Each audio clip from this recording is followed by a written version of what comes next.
Ya pemirsa, penyelidikan kasus korupsi BTS 4G masih terus berkembang. Kejaksaan Agung memastikan akan ada tersangka baru dalam kasus yang melibatkan Kementerian Informasi dan Komunikasi Republik Indonesia. Sementara sejumlah pihak mendesak sang menteri terkait, Menkominfo, Johnny G. Plate, untuk diperiksa Kejaksaan Agung. Nah, pertanyaannya pemirsa, siapakah target Kejaksaan Agung selanjutnya? Kita akan membahasnya bersama dengan Boyamin Saiman selaku Koordinator MAKI dan Prof. Henry Subiakto selaku Staf Ahli Menkominfo 2007-2022. Dan sebelumnya kami juga sudah mencoba untuk menghubungi pihak Kejaksaan Agung, tapi memang sampai dengan saat ini atau malam hari ini dari Kejaksaan Agung menyatakan belum ada yang bisa bergabung dalam dialog kita pada malam hari ini. Saya sapa terlebih dahulu Bapak-Bapak yang sudah hadir, Bang Boyamin, Pak Prof. Henry. Ya, Mbak Fani. Baik, selamat malam Bapak-Bapak, semuanya sehat ya? Alhamdulillah sehat. Baik, sebelum kita mulai dialognya, Bang Boyamin dan juga Prof. Henry, saya mau kembali disclaimer kalau misalnya Bang Boyamin ingin menanggapi Prof. Henry dan sebaliknya Prof. Henry ingin menanggapi pernyataan dari Bang Boyamin, monggo silakan, tidak perlu menunggu komando dari saya, langsung saja bisa saling menanggapi satu sama lainnya seperti itu ya. Baik, saya ke Bang Boyamin. Bang Boyamin, Kejagung sudah menyatakan bahwa ada kemungkinan penambahan baru tersangka. Kaget nggak Bang Boyamin? Oh enggak lah, masa dalam sistem korupsi itu kan pasti melibatkan banyak pihak kan gitu kan, baik pengusaha ataupun penguasanya gitu. Nah level itu juga tidak mungkin, apalagi ini bicara pengadaan hanya oleh satu orang, dua orang, itu nggak mungkin. Kalau bicara ini pasal 55 turut serta, maka pernah kan kejadian dulu Kejaksaan Tinggi DKI itu office boy aja bisa jadi tersangka. Nah artinya siapapun yang berkaitan itu dan kemudian tidak mencegah itu bisa jadi tersangka, apalagi kalau turut sertanya itu adalah bagian dari proses gitu. Nah, termasuk juga tidak mencegah itu tidak melaporkan dugaan kong kali kong sehingga menyebabkan tidak pidana korupsi sebuah perkara. Itu secara umum aja begitu. Jadi kalau ditanya ini apalagi kemudian proyek yang besar dan melibatkan pada posisi ini IT gitu ya, pasti banyak melibatkan banyak orang itu. Kalau bicara kaget itu tidak akan kaget.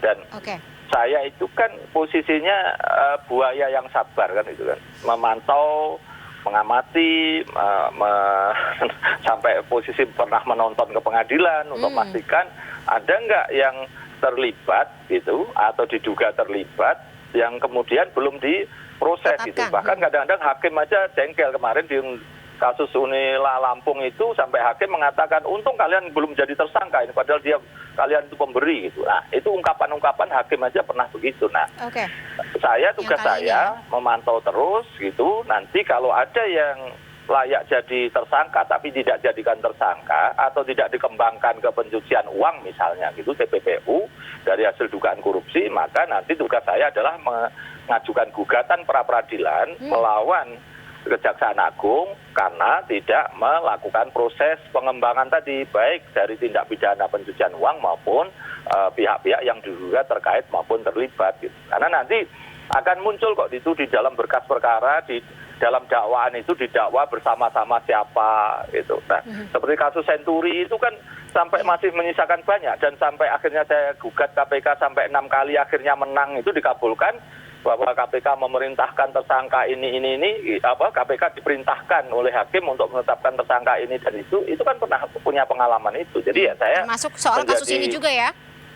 Iya, nanti itu pun juga saya sudah mengikuti kasus ini juga gitu. Jadi dan beberapa hal saya tahu gitu.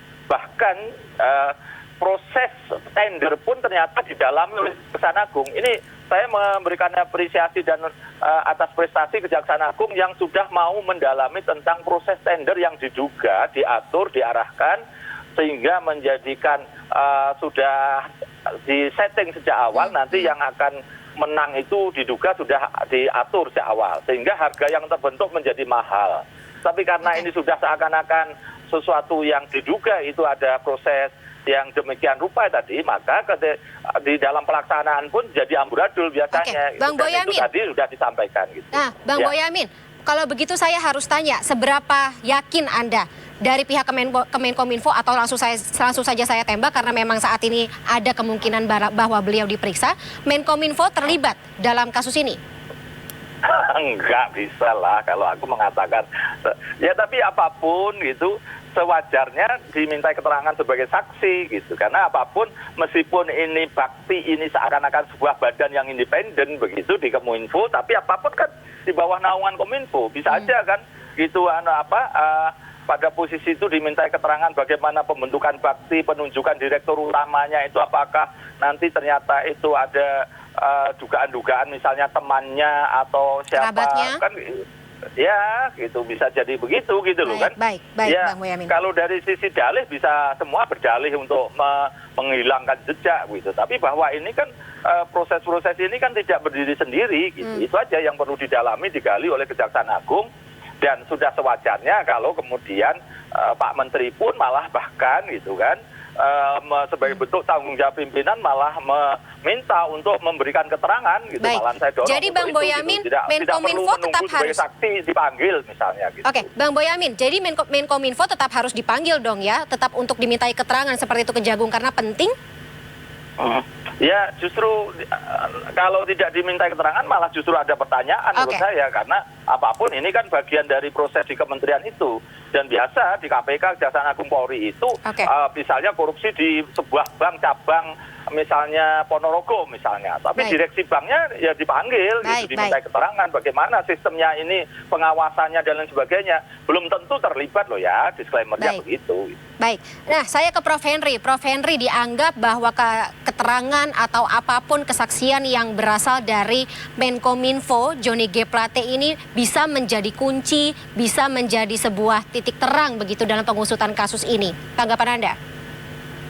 Ya, itu semua adalah kewenangan penyidik. Jadi kalau penyidik melihat bahwa memang harus ada keterangan dari pimpinan puncak Kementerian Kominfo, Kementerian Komunikasi dan Informatika, yaitu kewenangan dari Kejaksaan Agung. Ya, bagi kami ya, katakanlah saya pernah menjadi bagian dari Kominfo, yang penting adalah proses ini itu bisa segera cepat berlalu. Karena apa? Karena kalau dalam hukum itu ada istilah justice delayed, justice denied. Keadilan itu kalau tidak cepat diproses itu justru memunculkan ketidakadilan. Misalnya contohnya, sekarang dengan kasus seperti ini, itu bakti itu praktis nggak bisa bekerja. Sehingga layanan-layanan, pembangunan maupun maintenance ya, menjaga wilayah 3T dalam konteks infrastruktur itu terganggu. Karena apa? Karena boleh dikatakan sebagian besar pimpinan bakti, bahkan juga sampai ke manajer dan sebagainya, semua gamang semua. Takut. Kenapa? Karena memang ini yang namanya kewenangannya pun jadi tidak jelas. Direktur utamanya nggak ada, PLT tidak bisa memberikan kebijakan-kebijakan seperti kalau dia sebuah direktur yang sah atau yang sudah utama begitu ya.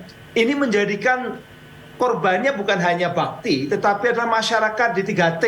Mereka yang para pekerja-pekerja di puskesmas, ribuan puskesmas dilayani dengan infrastruktur digital ini, ribuan SD di SD, SMP, bahkan masyarakat itu jutaan masyarakat di wilayah pinggiran. Ini harus segera diselesaikan supaya apa? Supaya lembaga ini bisa bekerja kembali, transformasi digital, bahkan aktivitas digital yang sangat ditunggu-tunggu masyarakat dan memang dibutuhkan masyarakat bisa berlangsung lagi, bisa berjalan secara normal, bahkan pembangunan bisa dicapai tahun 2024 selesai begitu loh. Tapi kalau ini tidak selesai, korbannya masyarakat ini. Nah karena itu Prof, berarti kalau misalnya kesaksian dari Menkominfo ini diperlukan gitu untuk mempercepat proses hukum, ya berarti harus tetap katakanlah dipenuhi ya gitu demi ya kepentingan bersama ini. Ya ini kan semuanya kan sesuai dengan prosedur penyidikan dan penyelidikan dan penyidikan. Sekarang udah masuk ke penyidikan.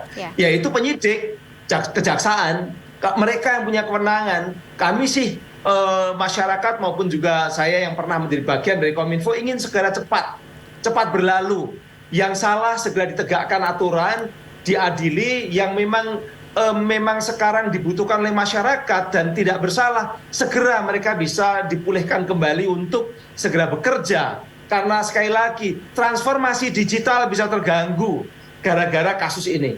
Transformasi digital ini sangat besar perannya di dalam pembangunan Indonesia, bahkan menjadi program utama dari Bapak Presiden.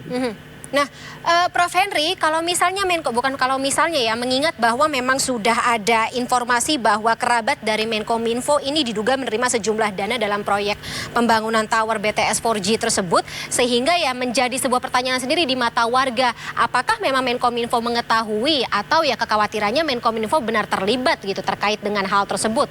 Lagi-lagi karena ini kerabatnya begitu, Prof. Henry.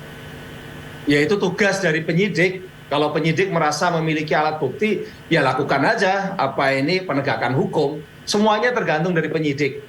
Kita tidak bisa apa-apa, kan tinggal penyidiknya. Maka saya senang kalau ICW itu juga mau awasi juga penyidik-penyidik itu.